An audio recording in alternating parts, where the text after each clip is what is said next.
This week on Inside Boulder News, no watering restrictions for 2013, a shelter reopens its doors to runaway and homeless youth, and I experienced Boulder's accessible trails firsthand.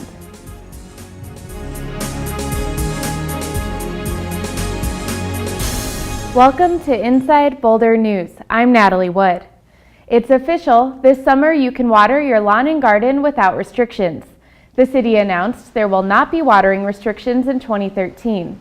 Although the April snowfall may have seemed unseasonable, typically March and April are the two snowiest months in Colorado. Each year, the city waits until May 1st to measure snowpack, evaluate Boulder's reserves, and make a decision on watering restrictions. With the huge amount of snowfall that we got in April, the snowpack had been a little bit behind, but that's now caught up. And so we're at 100% on that as of this week.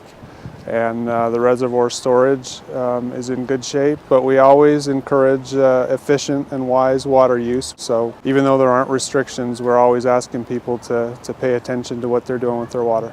Water conservation tips and programs are available at bouldersaveswater.net.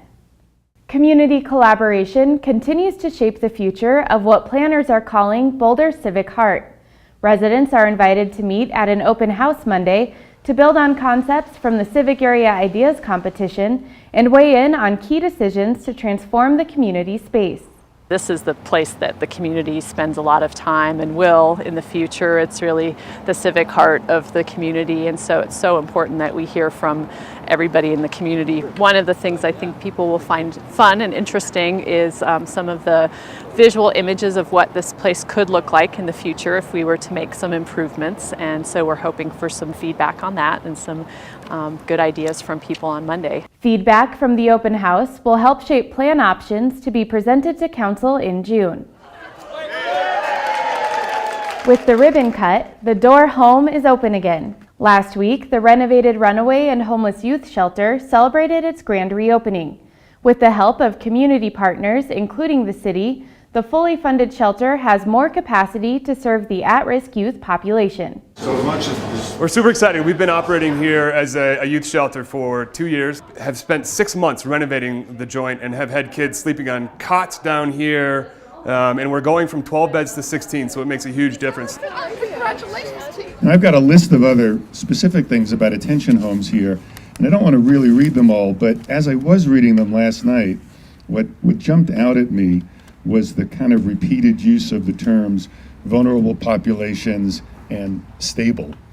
And that really is the core of the city's human services programs, and of course the core of what Attention Homes is trying to accomplish, is taking people, in this case youth, who are vulnerable for various reasons, providing them the types of support services that they need in order to bring some stability into their lives and really give them a chance at the success which is so important to them and to all of us as a community. And so if you go into shelters, especially for kids, there are very few.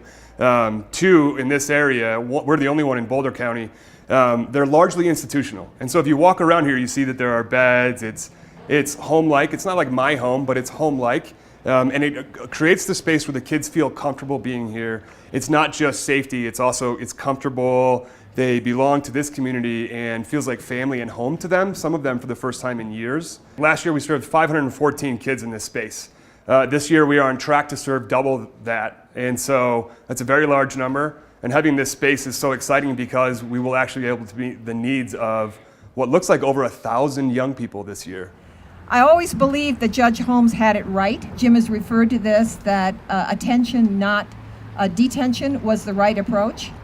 And maybe in 2013 it seems a little odd to think that we ever didn't think that, and that attention ought to come in the form of community involvement and residential settings and keeping our young people who are at risk in our neighborhoods, not segregating them from our communities. A special State of Colorado proclamation in recognition of the grand reopening was also presented to Attention Homes on behalf of Governor John Hickenlooper. In addition to providing shelter services, Attention Homes focuses on transitioning youth to a permanent home. Last year, 81% of overnight youth were able to return home to their families or become self-sufficient. To learn more about the project, visit attentionhomes.org. You've probably hiked hundreds of trails, but have you ever walked them from a different point of view? I met up with OSMP's Topher Downham to experience what a difference an accessible trail makes. After you. Okay. They're one of Boulder's most valued commodities. We all live here because of the nature, and so we all need to get out here and enjoy it.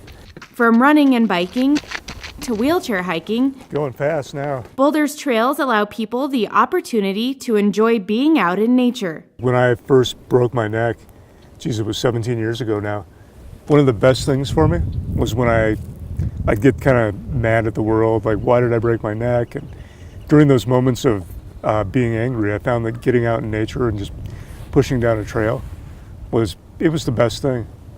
So I wanted to share it with everybody. There are over 20 accessible trails in Boulder that take into consideration factors like grade and terrain type, among others. Cross slope is another important thing. If you have too much lean in the trail, it kind of pulls you off. It's real tough. You'll end up pushing with one hand really hard just to try to stay on the trail. That thoughtfulness has been noticed by communities around the world. Delegations from Japan and Ireland have visited Boulder to gather ideas for their accessibility projects. They're starting to see that it's important for everybody to get out, and everybody's trying to exercise and be healthy, and a lot of international efforts are being made too for it.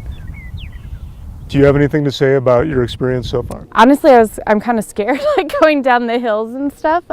It's just kind of a sense of control that you lose, and you notice every little bump. I noticed you getting stuck a couple times. Yes, so it makes you more aware. Visit osmp.org for information on Boulder's accessible trails. There you'll find videos produced by Topher that give a feel for certain accessible trails before heading out. Thanks for watching Inside Boulder News.